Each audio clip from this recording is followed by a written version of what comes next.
Okay, shall we start? Today is our 12th regular session, September 23. This regular session is now called to order. Singing of National Anthem through audiovisual presentation, invocation to be led by ABC President Ray Anthony Salicumba and the Councilors Grade.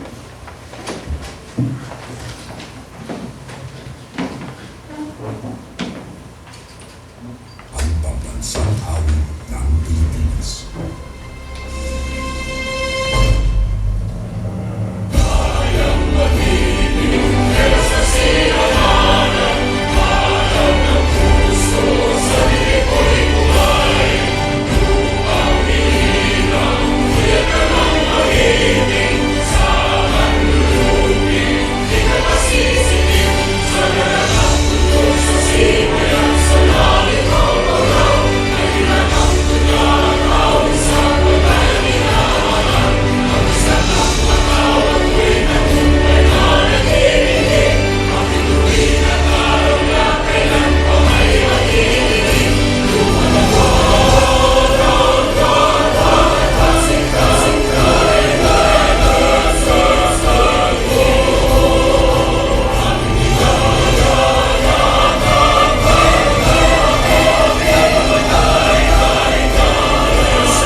Thank you. This is Roll call, determination of quorum, Mr. Secretary. Honorable Gailo, Honorable Rillo, Honorable Ginayao, Honorable Deluso, Honorable Kali, Here. Honorable Serino, Honorable Gatisa, Honorable Maler, Honorable Salicumba, Honorable Fangilio, Honorable Gayor, Presiding Officer, Honorable Nana. Considering that we have already said the presence of Honorable Executive Division President Evangelio, she is on way to take the board examination. So there was an existence of a quorum. Reading and referral of proposed measures, petition, letters, and others communication. Mr. Presiding Officer, first item for referral to decision is the Supplemental Investment Program number 2, calendar year 2025 of the Municipality of Lingig. Refer to Committee on Appropriation, Ways and Means. Next is the application for accreditation of Lingig Integrated Market Vendors Association. Refer to Committee on CSO Accreditation. Next is the application for accreditation of Tikong Mahayahay Sustainable Livelihood Program Association. Refer to Committee on CSO Accreditation. Next is Supplemental Investment Program number 1, calendar year 2025 of Barangay Mandos. Refer to Committee on Appropriation, Ways and Means.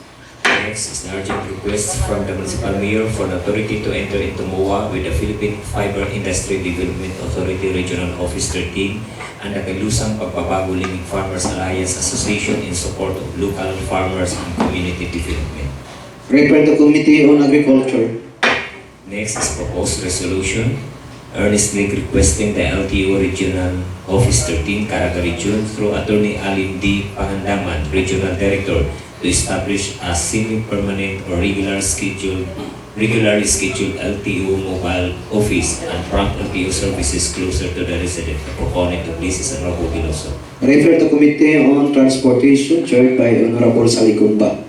Next is proposed resolution requesting the DICT for the provision of 18 units of computers to the 18 barangays in the municipality of Lingig. The proponent of this is Honorable Salicumba. Refer to Committee on Front.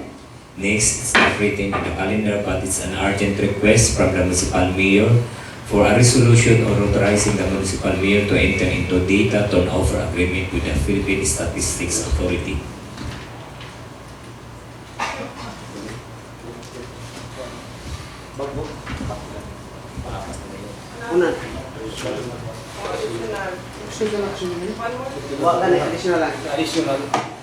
PSE. The proper authority, the proper committee. Committee on Legal Matters. Next, another one, urgent request from the Municipal Mayor requesting for a resolution authorizing the Municipal Mayor to enter into a memorandum of agreement with DOH-CHD regarding the health emergency allowance and compensation for sickness and death for HCW and non-HCW, or healthcare workers and non-healthcare workers. Committee on Health. That's it, Mr. Presiding Officer. Committee reports.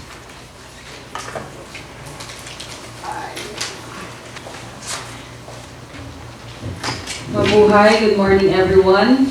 I would like to have my committee report on the request from the Municipal Mayor for the creation of plantilla position, 1 electrician foreman, under the engineering office. So yesterday we conducted a committee meeting and it was duly attended by the municipal engineer, Engineer Aparece, also with the extended members of the committee, and we discussed the need of an additional position due to the increasing number of projects of our municipality, and for the committee, we recommend to approve during the business of the day the request of the said office. And another, Mr. Chair, is the request for the creation of the position 1 Engineer 2 under the Office of the Municipal Engineering. So again, due to the increasing demands of the infrastructure projects and maintenance, there is indeed a need for additional engineering staff. That is why the committee recommends to approve the creation of the said position during the business of the day. And another, Mr. Chair, is the request from the municipal mayor for the creation of 1 municipal economic enterprise officer in the Office of the Municipal Economic Enterprises. So, the absence of a dedicated MEEO hampers the efficient management of MIDO's projects and programs. The proposed plantilla position would formalize the role, ensuring clear accountability and dedicated focus on economic enterprise development. It was also noted that establishing this position would align with national policies promoting local economic empowerment and create more job opportunities within the municipality. Continuous evaluation should be implemented to ensure the position serves its purpose in fostering economic growth and sustainable development for the need. So during the business of the day, Mr. Chair, I, as the committee chairman of the Committee on Good Governance, would also like to approve the creation of the said position, Mr. Chair. Thank you for that committee reports. Any question, deliberation of the committee reports? Engineer 2 and the electrician foreman. So the proposed position, creation of position is electrician foreman, engineer 2, and municipal economic enterprise officer. So any question, deliberation of the reports? Okay, hearing none, let's proceed. Honorable Kailo.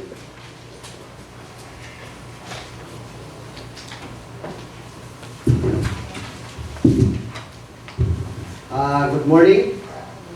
The member of this August body, especially to our visitors from different barangays.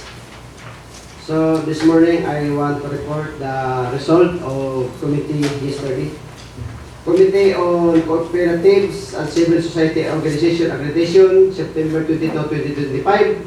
Report item on the 11th regular session dated September 16, 2025. Application for accreditation of Barangay Pamian, Mahayahay, Abaca Cluster Farmers Association or Barpama. In the deliberation, the Farmers Association has applied for the accreditation with the Sangguniang Bayan as it is still a newly established organization. The move is to in line with the National Department of Agriculture new program called Iptosito Farmers and Fisheries Organization Clustered Consolidated Program. The association members are clustered based on the shared goals and the same commodity, especially abaca, to ensure they can access and benefits for the support of the resources provided by the programs. The findings of our committee, the committee finds that the Barangay Barcelona, Pamian, Mahayahay, Abaca Clusters Farmers Association has complied with all the requirements requested from them, demonstrating their commitment and readiness for accreditation and support from the government. In addition, the association is actively operational and they have already accessed assistance from the national government. The recommendation as a committee, as a committee chairman, I recommend that the Sangguniang Bayan member approve the accreditation of Farmers Association during the business of the day to support their activities and programs participation. Thank you and good morning. Okay, any questions? Deliberation of the committee reports rendered by Honorable Kailo. Okay, hearing none, let's proceed. Thank you, Honorable Kailo, for that comprehensive report. Any other committee reports? Honorable De Los, is recognized. There is a urgent request from the Municipal Mayor, item number 5. Okay, in relation to the new referred item, urgent request of the Municipal Mayor, item number 5. An authority to enter into MUA with the Fiber Industry Development Authority Regional Office 11 and the Kilusang Pagbabago League Farmers Association in support of the local farmers and community development. So, refer to Committee on Agriculture. Can you, the chairman, agriculture, can you cater this? Because it is an urgent, certified as urgent. And the two MUAs related to the health services and the PSA. Items 8 and 9. So, to discuss the three urgent requests of the mayor, there was a motion to have a 5 minutes recess. Any seconded? Seconded. Seconded by Honorable Cano. Any objection? Hearing none, 5 minutes recess. Business of the day. Okay, Honorable Benzarmi Cano is recognized. Mr. Chair, I move for the approval of the request of the Municipal Mayor for the creation of one Municipal Economic Enterprise Officer under the Office of the Municipal Economic Enterprises. So there was a motion for the approval of the request of the mayor for the creation of the position Municipal Economic Enterprise Officer. Any seconder? Unanimously? Unanimously? Unanimously seconded. The motion rendered by Honorable Cano is hereby adopted. Mr. Chair, Yes, proceed. I move for the approval of the request from the Office of the Municipal Mayor for the creation of one Engineer 2 in the Office of the Municipal Engineering. There is another request. Motion for the approval of the creation of the one Plantilla position, Engineer 2 in Office of the Municipal Engineering. Any seconder?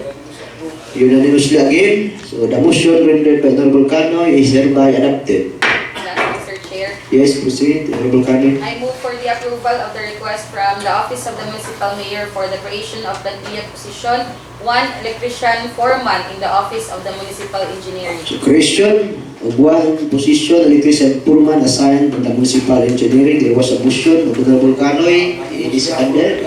Unanimously seconded. The motion is hereby adopted. Another? Honorable Alert is recognized. Mr. Chair, I move for the approval of the request for a resolution authorizing the municipal mayor to enter into MOA with DOH-CHD. This pertains to the implementation of Republic Act 1171, otherwise known as the Public Health Emergency Benefits and Allowances to the Healthcare Workers Act.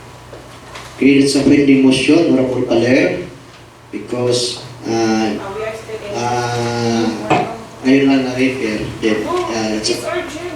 yeah, it's a pending motion. It's a pending. No worry, don't worry. Honorable Kailo, your CSO.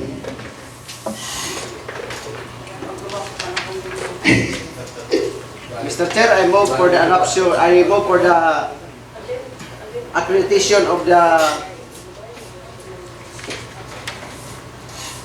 Barcelona Pamian Mahayahay Abaca Clusters Farmers Association. So there was a motion for the accreditation of Barcelona Mahayahay Pamihan Farmers Association. It is seconded. Seconded by Honorable Canoy, Honorable Aurelio. Any objection? Hearing none, the motion rendered by Honorable Galo is adopted. Other? Wala na? Richie? Honorable Galo, wala na? Isa lang. Isa lang. Honorable Canoy. Mr. Chair, to pave the way for the motion presented by Honorable Baler, I move for the suspension of the 3 reading rule. Okay, there was a motion to suspend the 3 reading rules to cater the motion of Honorable Paler, seconded by Honorable De Loso. Any objection? Hearing none, the 3 reading rules is hereby suspended.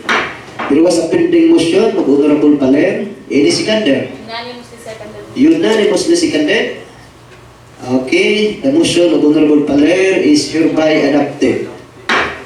Chair, Next, Honorable De Loso. I move, Mr. Chair, for the approval of the request from the municipal mayor to enter into data turnover agreement or DTA with the PSA. So there was a motion by Honorable Doliso to enter into data, turnover data agreement with the PSA. So, duly seconded by Honorable Paler, Honorable Artisa, provided that the name shall be submitted first, Mr. Secretary, Mr. Tagaan of Resolution. Any objection? Mr. Chair, Honorable Canoy. Honorable Canoy, Oh, second. seconded by Honorable Canoy, Honorable Artisa, Honorable Gailo, And me also. Honorable Paler. Any objection? None, Mr. Chair. None. Okay, the motion rendered by Honorable De Loso is hereby adopted. Next, magkandak pa si Kuya. Nanggap pa ng meeting. Yes, it's Karanda na motion na ito. Conduct the committee. okay. Urgent meeting. Sure, one pay. Urgent committee hearing. Sure thing. Okay, noted. Noted, Mr. Secretary. Committee on Agriculture will conduct a committee hearing this afternoon. There must be a motion, Mr. Chair, from the chairman. Okay, the Honorable De Loso request to make it in proper motion.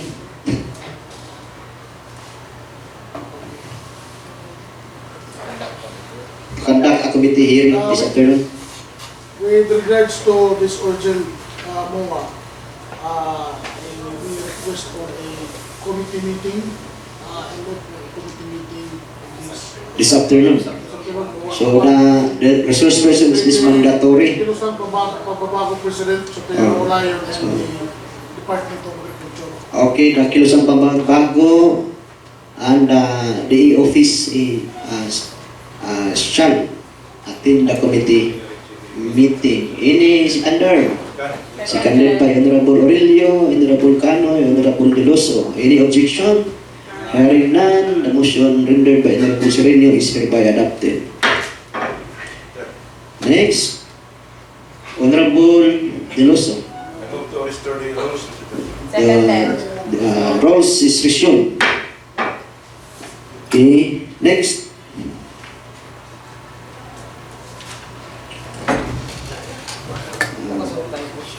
Sana? Number 7. Yes, it's the pleasure of Honorable Gailo. Number 7. Number 7. I will conduct first the committee meeting. Proposed resolution ka. I move for the approval of proposed resolution requesting the city to the provision of 18 barangays unit, 18 units of computers to the 18 barangays of this municipality of Tingin. So, di na ka mag-conduct o committee? Di na. Ha? Mr. Chair. What's the pleasure of your committee members? Mr. Chair. Ikaw lang yung committee, hindi na kasi si Dodo eh. Honorable Cano, that's a pending motion. Honorable Gailo. So, 5 minutes recess. Again. 5 minutes recess. Sige, para to cater your resolution. Refer naman sa IPRA. Okay, So, ikaw na lang mag... Okay, 5 minutes recess. Ano na? Wasa na magkaman. Okay. Sige, session. Okay, insert the Seconded. Mr. seconded the proposal of Honorable Gailo. Insert na lang, sir. The seconded by Honorable Cano. No objection, no? Okay, sige. Okay, next. Si Honorable Cano.